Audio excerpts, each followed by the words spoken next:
What if I told you that one simple challenge completely changed the way I think about money in just 14 days? No investing, no side hustle, no complicated budgeting system. Just one rule. For 14 days, I wasn't allowed to buy anything I didn't truly need.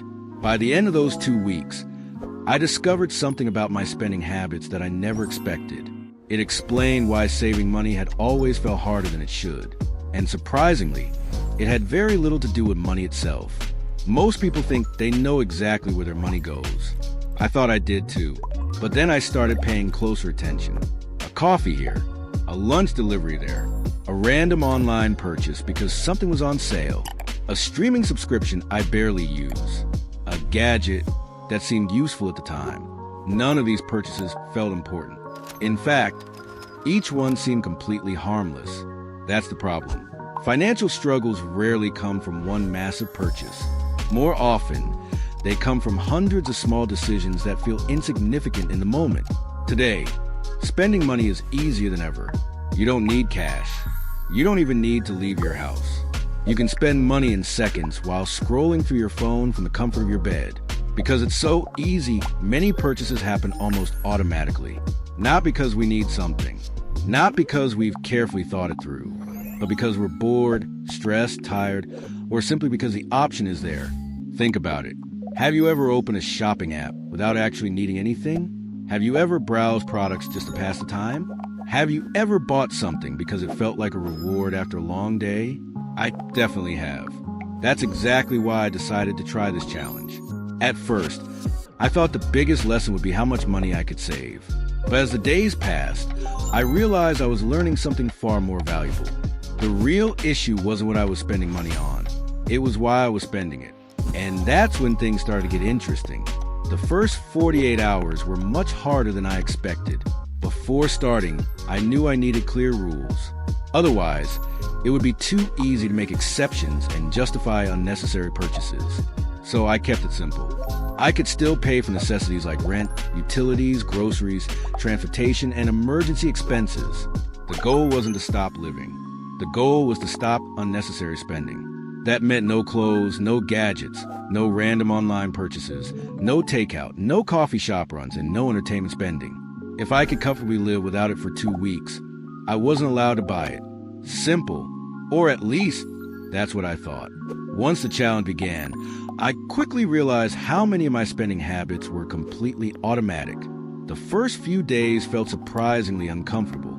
Not because I needed anything, but because I constantly felt the urge to buy things. That's when I noticed something most people rarely think about. Spending isn't always about getting something you need. Sometimes it's about managing emotions. And I caught myself doing something pretty embarrassing before lunch on day one. The day started normally, at least for the first few hours. Then, without even thinking about it, I opened a shopping app. I wasn't searching for anything specific. I didn't need anything at all. I just opened it, out of habit. A few hours later, I did it again, then again. By lunchtime, I had opened shopping apps several times without making a conscious decision to do so. That's when a realization hit me. For years, shopping had quietly become a form of entertainment. Not necessarily buying things, just browsing, looking at products, checking deals, saving items for later, comparing options. It felt productive, but most of the time it wasn't. It was simply filling empty moments. Once I removed the option to buy, those habits became impossible to ignore. The same thing happened with food delivery apps. Normally, after a long day, ordering food felt easier than cooking. Not because I couldn't cook, but because convenience had become my default choice. During the challenge, convenience was enough. I had to stop and ask myself a simple question. Do I actually need this? Or do I just want the feeling that comes with it? That is a surprisingly uncomfortable question to answer honestly, because many spending habits aren't driven by necessity. They're driven by boredom, stress, frustration, fatigue, and sometimes a need for a quick emotional boost. Maybe it's a small rush you get when you click buy now. Maybe it's the excitement of waiting for a package to arrive. Or maybe it's a feeling that something new might somehow improve your day. For the first 3 days, I noticed those urges constantly. And the more I paid attention, the more obvious they became. At that point, I thought this challenge was going to be all about resisting temptation. But then day 4 arrived, and that's when everything started to change. Something happened that completely transformed the way I looked at spending, and it wasn't what I expected at all. Thanks for watching this video. If you enjoyed it, make sure to like, subscribe, and share your thoughts in the comments. See you in the next video.